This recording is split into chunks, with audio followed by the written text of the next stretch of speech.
পূর্ণিমা, মা আমার, আজকে 3 দিন ধরে আমার শরীরটা খুব খারাপ লাগতেছে রে মা।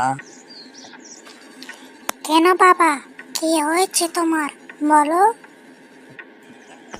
কি আর বলবো কষ্টের কথা।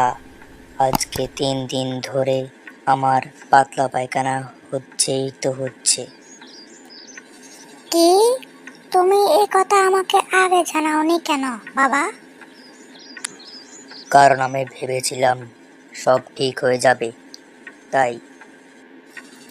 আচ্ছা বাবা, পাতলা পায়খানা হলে তো স্যালাইন খাওয়া লাগে, তুমি কি তা খেয়েছো?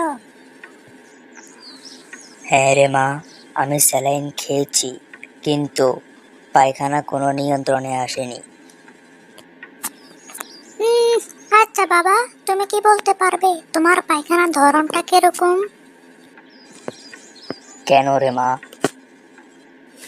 উম, বললে আমি ডাক্তারের কাছ থেকে এই ব্যাপারে পরামর্শ নিতাম।